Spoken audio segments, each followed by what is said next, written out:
Olá, você já se sentiu muito solitário nesta vida e até mesmo abandonado? Hoje eu quero falar com você a respeito do salmo mais conhecido das Escrituras. E esta mensagem pode trazer profundos ensinamentos à sua mente e conforto ao seu coração. O Salmo 23 é o salmo mais conhecido das Escrituras, conhecido da cristandade, conhecido até daqueles que não são cristãos. É um salmo em que as pessoas gostam de deixar suas Bíblias abertas nele, pensando que, de certa forma, estará abençoando aquele ambiente. Também você encontra este salmo pintado em paredes, repartições públicas, hospitais, fóruns, lugares diversos. Você poderá encontrar este salmo escrito ali. É o salmo mais conhecido da Bíblia, porém, possivelmente, muitos não conhecem o pastor deste salmo. Eu quero chamar a sua atenção para para esta leitura. Este sentimento de abandono, de solidão, pode estar ligado também à nossa falta de conhecimento sobre o ser de Deus e o quanto Ele se importa com você, o quanto Ele está atento à sua necessidade e a capacidade e todo o poder que Ele possui para trazer reviravoltas para a sua vida, sua família, seus negócios, sua saúde. Observe comigo a leitura. Olha o que diz o texto. Salmo 23, versículo 1. O Senhor é o meu pastor, nada me faltará. Ele me faz repousar em pastos verdejantes. Leva-me para junto das águas de descanso, refrigera-me a alma, guia-me pelas veredas da justiça por amor do seu nome. Ainda que eu ande pelo vale da sombra da morte, não temerei, porque tu estás comigo. O teu bordão e o teu cajado me consolam. Preparas-me uma mesa na presença dos meus adversários, unges minha cabeça com óleo, o meu cálice transborda.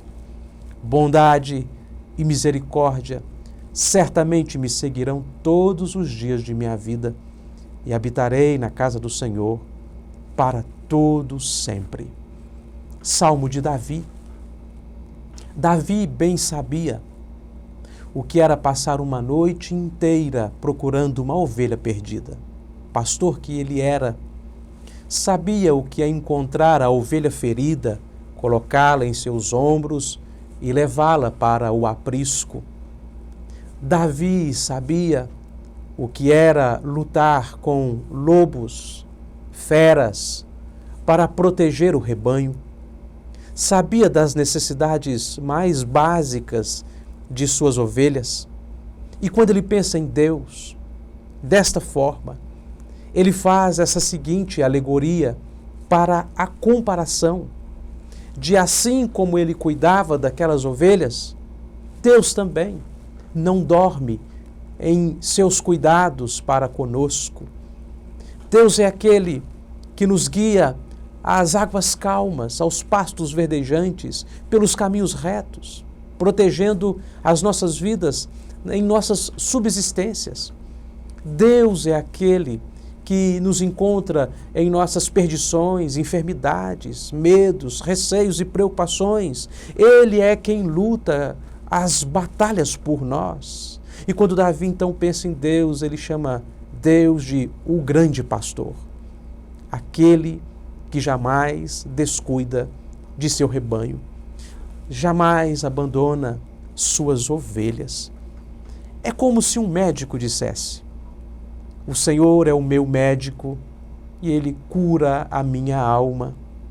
É como se uma professora dissesse: o Senhor é o meu professor, Ele me educa. É como se um policial afirmasse: o Senhor é o meu guarda, Ele é quem me leva em segurança e me protege.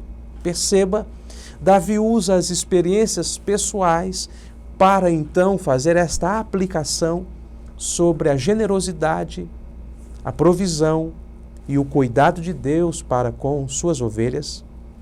É um texto que precisamos compreendê-lo palavra e expressão por expressão.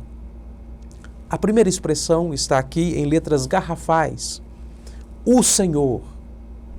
Letras todas maiúsculas. Se você observar na sua Bíblia, esta forma de escrever a palavra Senhor na Bíblia indica que no hebraico a palavra é Iavé, o Deus do pacto, o Deus que fez uma aliança com o seu povo, o Deus que se revelou a Moisés na sarça ardente e disse: eu sou o que sou, eu não mudo, eu sou um Deus totalmente presente, o Deus que você pode confiar, cuja palavra é fiel e as promessas serão cumpridas.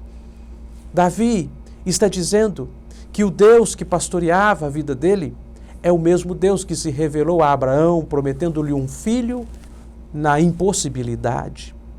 Davi está dizendo que o pastor de sua vida é o Deus que libertou o povo do Egito com mão poderosa e guiou este povo por 40 anos num deserto extremo e fez este povo entrar na terra prometida para afirmar com isto que o Deus da história é também o Deus da sua história.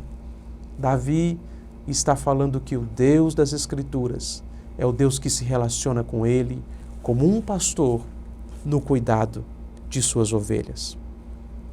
Este salmo bem poderia ser intitulado como o Salmo das Reconciliações, o Salmo dos Encontros, o Salmo dos Abraços, o Salmo dos Refinamentos, o Salmo das Conciliações.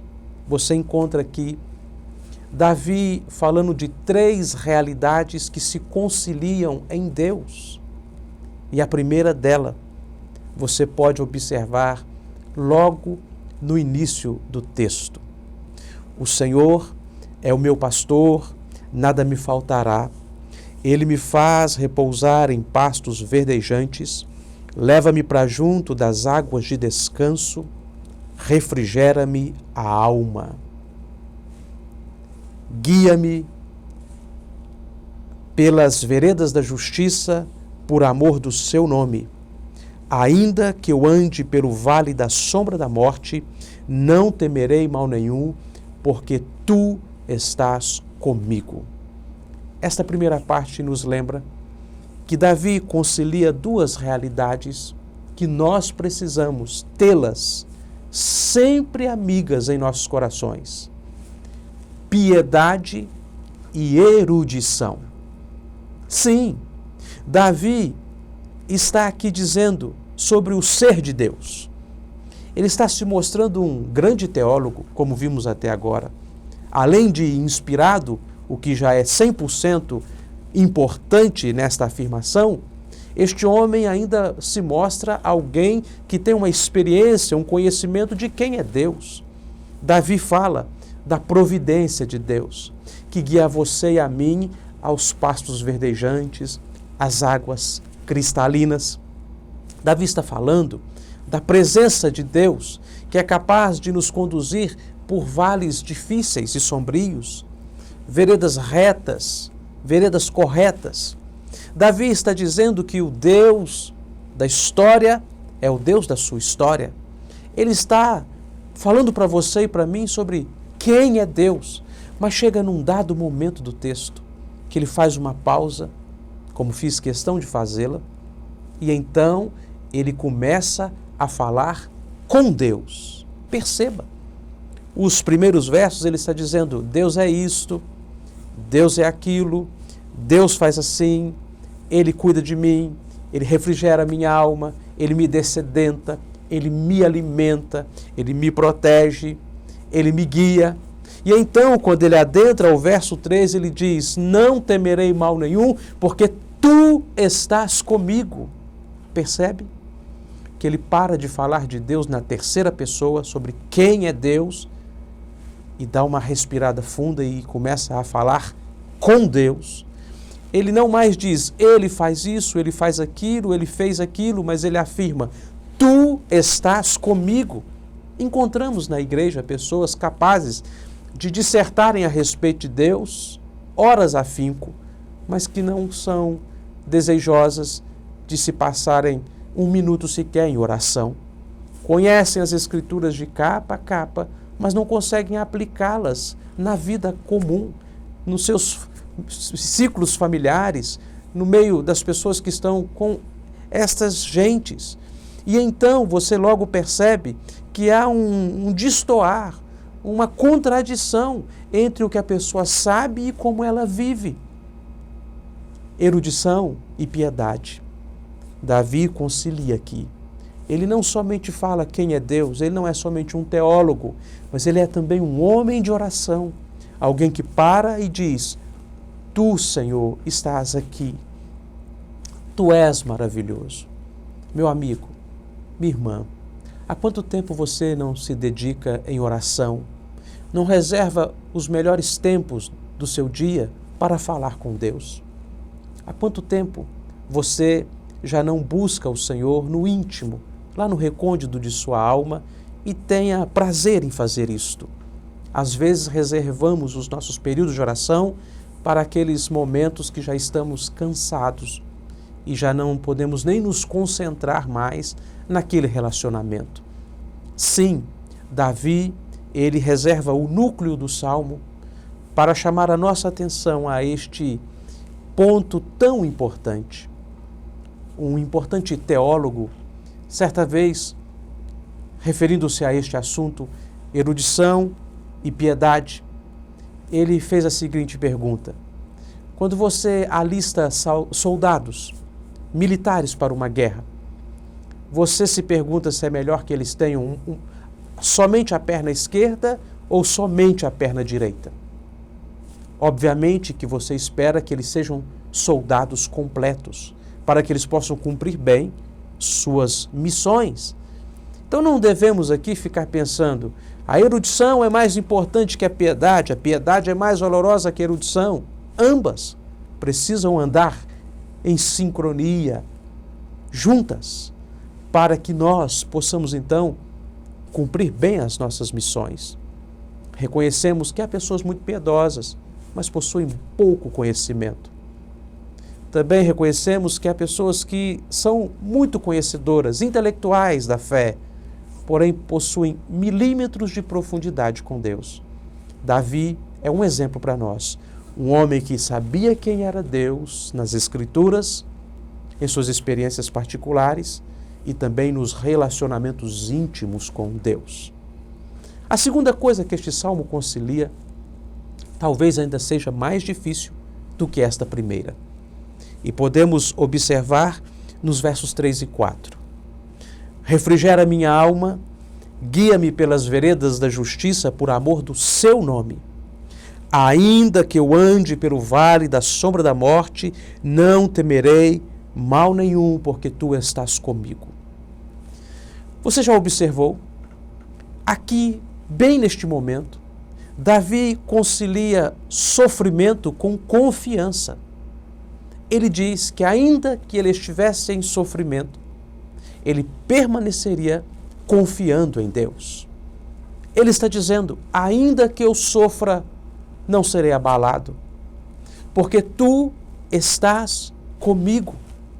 Davi sabia muito bem que o vale da sombra da morte estava e sempre está ao alcance da providência de Deus, que ele não fora desembocar naquele lugar difícil, marcado por dores e provações, por um acidente. As nossas dificuldades não batem em nossas portas sem que antes Deus esteja no controle delas. Ele diz que Deus o guiava pelas veredas da justiça. Ainda que ele andasse pelo vale da sombra da morte, ele não temeria. Existe um problema aqui, não no texto, mas na forma que lemos o texto, nós fazemos uma pausa onde não deveria ser feita. O texto diz: guia-me pelas veredas da justiça por amor do seu nome. E paramos para tomar um fôlego e começar o outro verso. Ainda que eu ande pelo vale da sombra da morte, porém não deve ser lido assim. Deve ser lido da seguinte forma: guia-me pelas veredas da justiça por amor do seu nome, ainda que as veredas da justiça me façam atravessar os vales da sombra da morte. Meu amigo, minha querida irmã, você sabe muito bem que andar com Deus às vezes nos faz cruzar vales sombrios.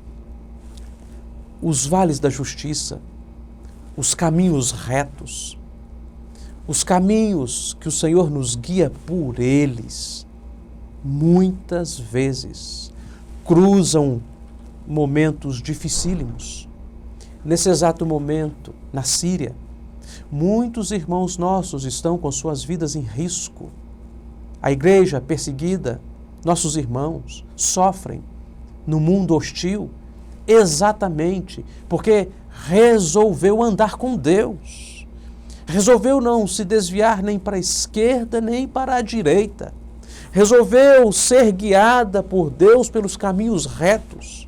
E todas as vezes que nos dispusermos a andar nos caminhos retos construídos por Deus, nós cruzaremos situações de dificuldade, de constrangimento, de lutas, de batalhas.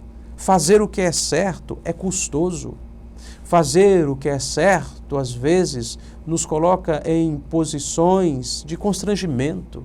Fazer o que é certo, às vezes, nos traz preocupações e até tomar alguns prejuízos financeiros. E você me entende muito bem. Quantas pessoas, nesse exato momento, não conseguem ganhar as suas licitações porque trabalham honestamente? Os seus ganhos são menores porque se dispuseram a não vender a sua alma, trocar sua alma eterna por cargos temporários.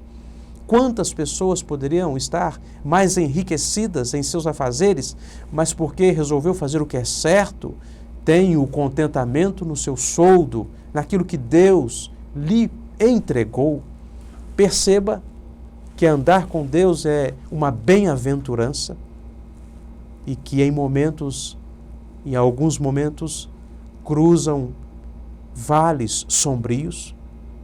Porém, eu quero lembrar a você que estar no vale da sombra da morte com Deus é mais seguro do que num jardim tranquilo, florido, solitário e tendo Deus como adversário. É mais seguro estar num barco em alto mar, numa tempestade, com Jesus Cristo, do que em terra firme, contrário aos ensinamentos do Senhor. É mais seguro estar na prisão com Deus do que na cama da adversidade com o diabo. Meu amigo, minha irmã, este momento do Salmo é o mais marcante. Exatamente quando Davi faz a confissão das confissões. Ainda que eu ande pelo vale da sombra da morte, não temerei, porque tu estás comigo. Quantas vezes vemos pessoas sofrendo e somos precipitados em dizer: Deus está punindo aquela pessoa. Ela cometeu algum pecado. Está colhendo algo que plantou. Está colhendo com as próprias mãos aquilo que ela mesmo incentivou. Nós somos precipitados e fazemos afirmações temerárias, julgamentos inapropriados. Lembremos de Jó, por exemplo. Se estivéssemos entre os amigos de Jó, o que diríamos? Porém, Deus estava apostando em Jó, dizendo que Jó era um homem íntegro, reto e que se desviava do mal. Nem sempre os nossos sofrimentos, nossas lágrimas, nossas dores, nossas angústias estão associadas, irmãos, a alguma coisa que plantamos. Às vezes as pessoas nos julgam equivocadamente. E Davi está dizendo: não, ainda que eu sofra, eu não temerei, porque tu estás comigo e não contra mim. Lembremos do Salmo 46. O Deus de Jacó está conosco. Ele é o nosso refúgio. Meu amigo, minha irmã, Davi concilia algo muito difícil num coração tão pequeno e aflito: confiar em Deus em face da adversidade. Confiar em Deus em momentos difíceis. Continuar enxergando quando tudo é sombrio. E por que Davi foi capaz de fazer isto? Porque ele era um homem, como dizemos antes, que tinha conhecimento de quem era Deus, mas também tinha um relacionamento com Deus. E neste momento que ele entra no vale da provação, ele é capaz de afirmar que maior do que o vale da sombra da morte é a sombra das asas do Altíssimo. Deus é a nossa sombra, a nossa direita. Guardará a nossa alma, nos guardará de todo o mal. Então ele usa uma expressão muito particular: não temerei, porque o teu bordão e o teu cajado me consolam. Não temerei, porque tu estás comigo. O teu bordão e o teu cajado me consolam. A presença de Deus no vale sombrio é o que traz toda a reviravolta do texto. Bordão e cajado. Você já deve ter ouvido muitas explicações sobre o bordão e o cajado. O bordão com o seu gancho para buscar a ovelha que estivesse desviando, em perigo, e o cajado para afugentar as feras. Porém, havia uma terceira aplicação. Você sabe que a ovelha ela é míope, enxerga muito pouco. Imagine uma ovelha cruzando um vale sombrio. Ela tinha muita dificuldade de ouvir e ver onde o pastor estava. Então o pastor soltava o cajado e batia com o cajado no solo. A ovelha ia ouvindo aquela batida, aquele batuque, e sendo guiado por aquele som, sendo guiada pelo aquele som, de forma que pudesse, em seguindo o pastor, sair daquele quadro de provação. Hoje, o som que ouvimos é diferente, mas o sentido é o mesmo. Você precisa ouvir a voz de Deus nas Escrituras, ouvir as instruções do Senhor. Nós precisamos, porque serão elas, as Escrituras, quem nos guiarão para fora deste vale sombrio. Ainda que o caminho seja tortuoso, os planos de Deus são retos. Ainda que seus problemas sejam profundos, os cuidados de Deus farão que o seu coração alcance o céu. E é por isso que adentramos a última parte do texto, quando Davi muda a figura de linguagem e não mais chama Deus de um pastor, mas fala que Deus é um anfitrião, aquele que nos guarda em sua casa. E aqui Davi vai falar usando as mesmas figuras de linguagem, que Deus é protetor, Deus é aquele que nos dá uma mesa do banquete após os vales sombrios, Deus é aquele que nos guarda, Deus é aquele que nos refrigera a alma, quem faz transbordar o nosso cálice. Meu amigo, Davi está conciliando agora a ovelha perdida e o pastor. Não sei como está o seu coração, não sei como está a sua alma, mas eu sei que Deus pode mudar a sua história. Deus pode, exatamente neste momento, trazer você de volta ao coração dele, reconciliar a sua alma com ele, te dar novas experiências, te levar para casa. Bondade e misericórdia certamente te seguirão todos os dias da sua vida, e você habitará para sempre na casa do Senhor. Essa história se realiza ao máximo no dia em que Jesus Cristo, no capítulo 10 de João, diz: o bom pastor dá a vida pelas suas ovelhas. Jesus Cristo entregou a vida dele por você e por mim, para que o Salmo 23 se realizasse em nossa história, para que conhecêssemos Deus como nunca ele fora conhecido, para que tivéssemos sempre a presença de Deus conosco. Eis que estarei convosco todos os dias de vossa vida até a consumação de séculos, para que fôssemos reconciliados com o Pai. Aquele que o Pai me deu vale mais do que tudo, e da minha mão ninguém pode tirar. Deus te abençoe, guarde a sua vida, e que você possa dizer também: a minha suficiência vem de Jesus Cristo. A graça de Deus me basta. Se eu tenho tudo, eu estou satisfeito. Se eu tenho Cristo, eu estou realizado. Cristo é tudo para mim. Tudo posso no meu pastor, porque ele me fortalece. Deus te abençoe, guarde sua família, hoje e sempre. Amém.